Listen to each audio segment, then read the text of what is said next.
nga xool actes yi nga xamante ni moom la les uns et les autres posé. mooy si genn wàll le président Diomaye et sa coalition Diomaye président si geneen wàll Ousmane Sonko et le Pastef si geneen wàll l'opposition da ngay gis ne bi ñu daaxee Ousmane Sonko aljuma ji si aljuma jooju rek si guddi gi fexe na ba nekk au cœur de l'actualité à travers cette mobilisation spontanée bii nga xamante ni amoon na këram le samedi guddi dimanche mu nekk tam au niveau de l'actualité mu réintégrer l'Assemblée nationale le mardi ñu installé ko en tant que président de l'Assemblée nationale ñu dawal tuuti gouvernement après mu def son congrès après mu def investiture am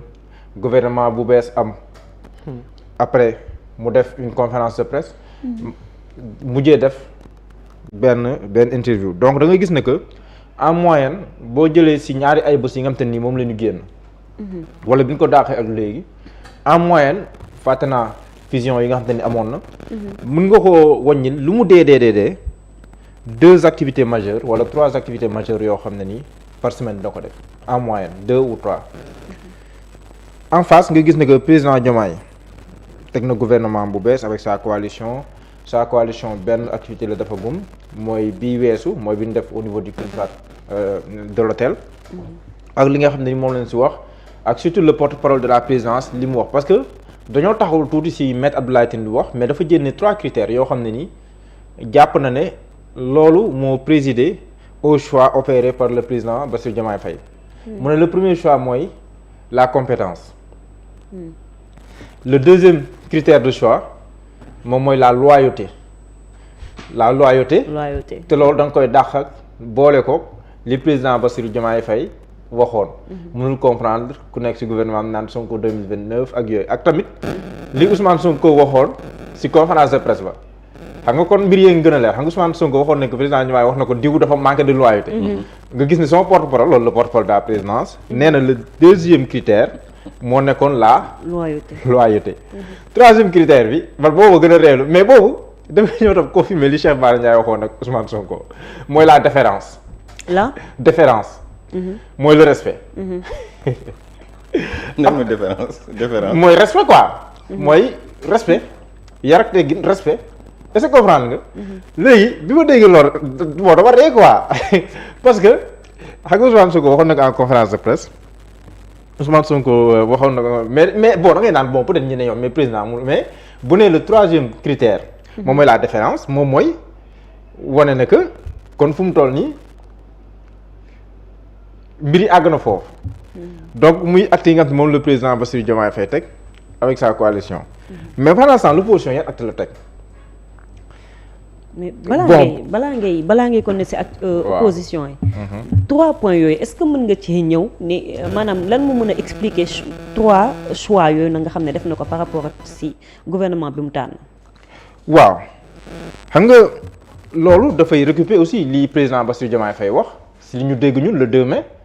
mais récupérer waale aussi li président Ousmane Sonko wax si conférence de presse am récupérer waale aussi li Cheikh Bara Ndiaye doon wax si plateau yi la compétence moom loolu moom mooy maanaam loolu da nga koy teg ba noppi le premier critère de choix moom te compétence boobu sax compétence entre boobu sax guillemets du looy présumer maanaam da nga koy jouer sur pièce xam nga biraa li wax dafa am solo mën nga am jàllu diplôme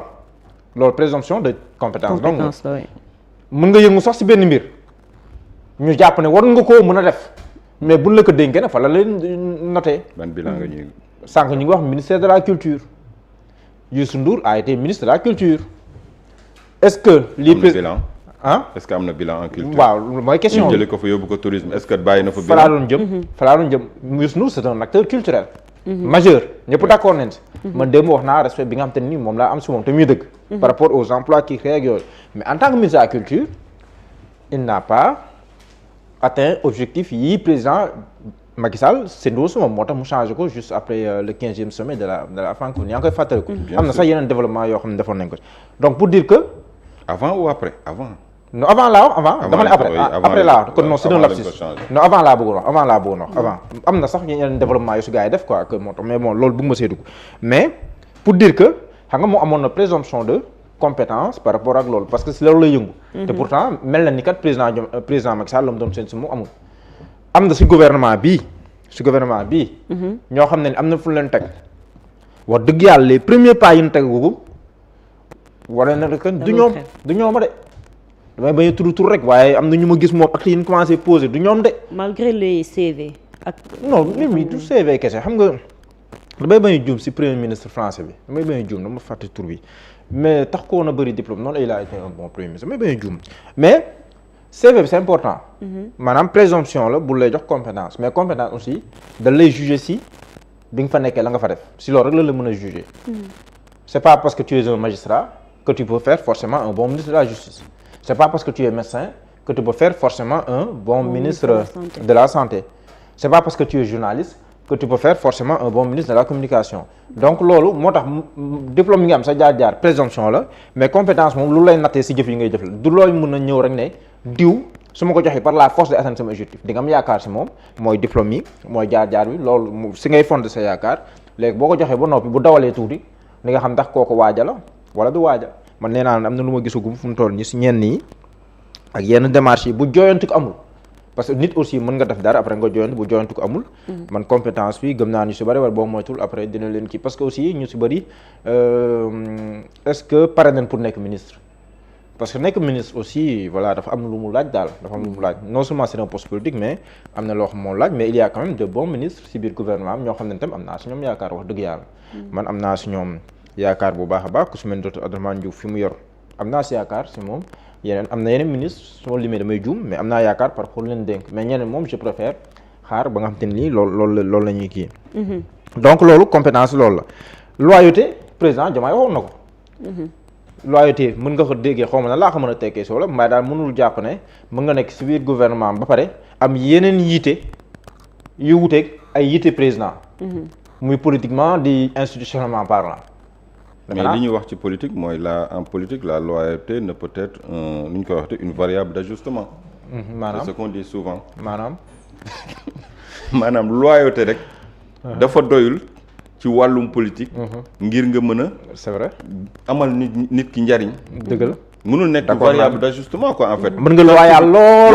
waaw mais amuloo njëriñ sa waajib lu bari. non loyauté rek waaw. loyauté rek doyul. parce que Alamine mi mun na am ku loyal la mais est-ce que. defal ma def bàyyi ma bàyyi. waaw bàyyil ma bàyyi waaw. moom kay moom wane na ko moom dafa ñëw moom gage boobu la ñu ko joxe. waaw moom bu mu ñëwee gage boobu la ñu ko joxe moom. loyauté envers la personne du président de la République. moom gage boobu kay la ñu ko joxe moom defal ma def bàyyi ma bàyyi. donc moom voilà kon compétence loyauté mais déférence. mooy loolu nag moo reetaan lu man dama gisul franchement comme mooy gis. président de la République comme mooy gis président de la République di ko yëpp quoi na ma baal mais. voilà le besoin de le dire. mais dafa mel il insiste kon président peut-être am na lu mu dund peut-être am na lu mu dund. wala lu mu jàppal boppam rek jàpp ko. waaw par rapport ak ñeneen xam nga par rapport ak Ousmane Sonko moom yàgg nañ ko fi wax soxla ñu si am na ay déclaration koy sorti Ousmane Sonko yoo xam te man rafetlu ma ko très sincèrement.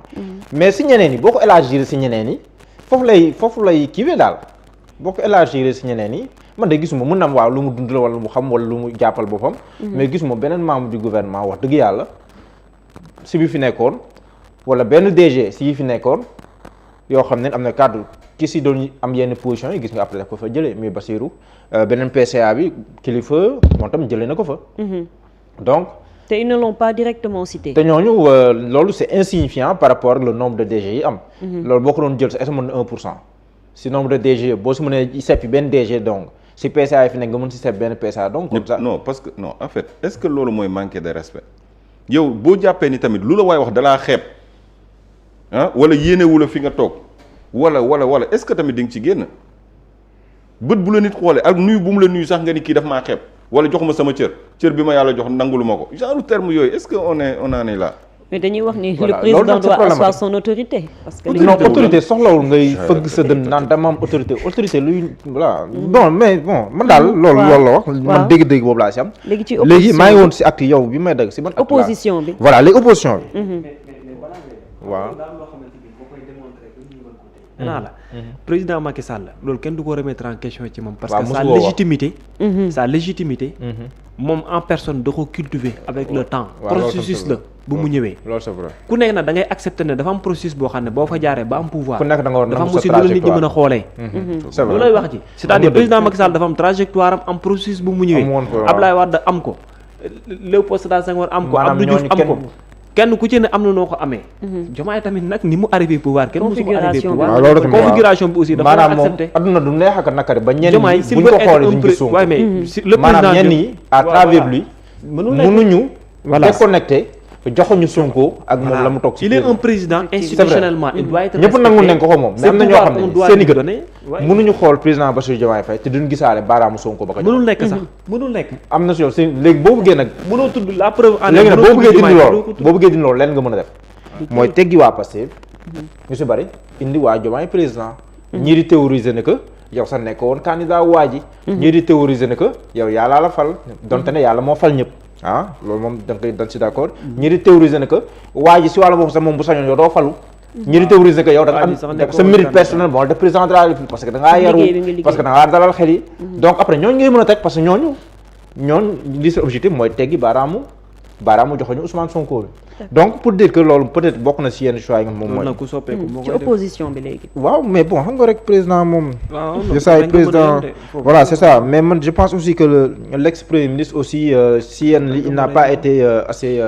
Indulgent. il n'a pas assez ménagé le président sur certains aspects ba loolu tamit gëmloo ko président yomb parce que Ousmane ba mu woon yenn position yi aussi gëmloo loolu président du yomb mais moom tamit il a eu certaines positions yoo xam ne même président sax humainement boo xoolee nga xam ne quand même voilà loolu du lu mën a nangu lu bëri kon côté boobu moom Ousmane Sonko am na erreur yu mu def si wàllum communication diggante Ousmane Sonko yoo xam ne nii après pour président Diomaye jàpp loolu dafay yomb quoi dafay yomb quoi léegi opposition la leen def si diggante bi opposition def nañ benn conférence de presse boobu c'était pas dirigé contre Diomaye ce n'était pas non plus dirigé contre le gouvernement wala le nouveau premier ministre c'était dirigé contre le néo-député wala le député revenant Ousmane Sonko boobu nekkul sax président de l'Assemblée nationale après gis naa beneen communiqué bu FDR ce n'était pas destiné au président encore moins à son gouvernement mais c'était contre Ousmane Sonko pour ñaawlu dellu si dellu Assemblée nationale gis naa tamit ay opposants yoo xam ne nii saisir nañ le conseil constitutionnel non pas pour acte bu président posé yooyu mais pour ñaawlu dugaat bi Ousmane Sonko pour dugaat à l'Assemblée nationale loolu lu muy firndeel mooy boo xoolee li tax ma rappelé fee yëpp mooy woon li mu wone mooy mais am na situation bees boo xam ñëw na l'opposition fu mu doon elle ne s'oppose pas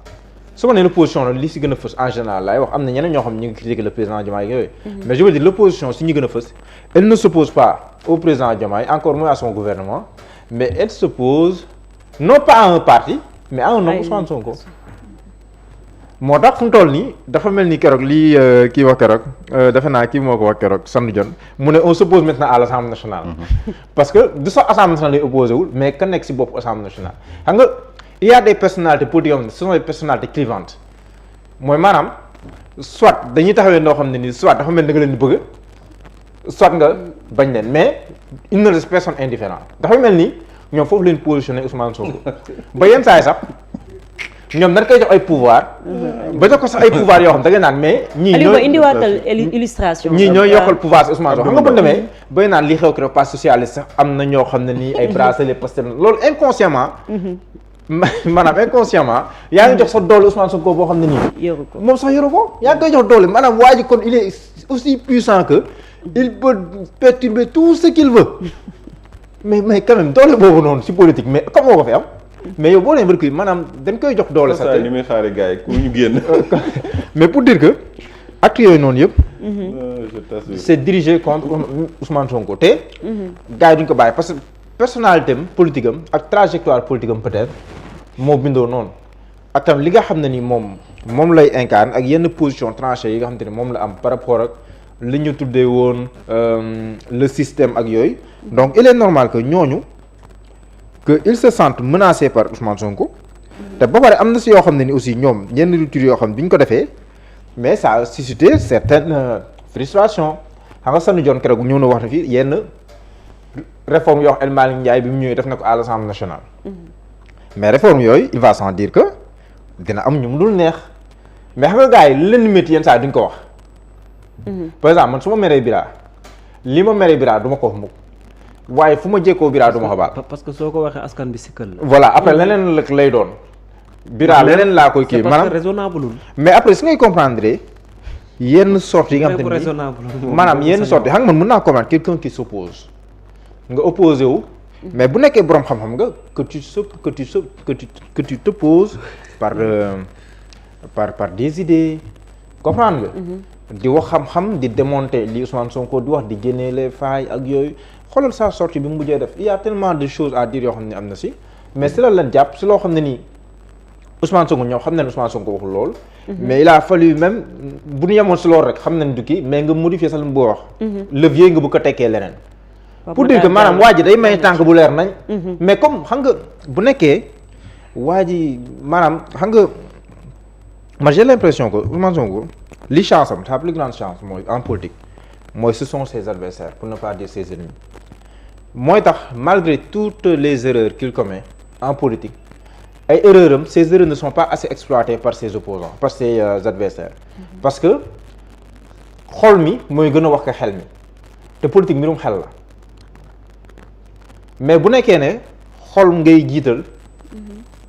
juum te ki nga jàkkaarloo xel lay jiital buy jëflante ak yow mu juum loolu dafay yomb mooy waral yenn saay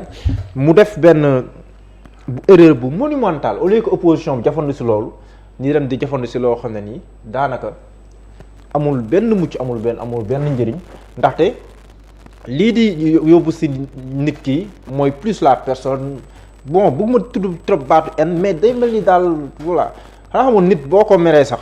boo jëflante ak moom dem si ak xel. ndaxte même bu su ëppee doole rek juumte da lay yomb on ne réfléchit pas avec le cœur on réfléchit avec la tête. mais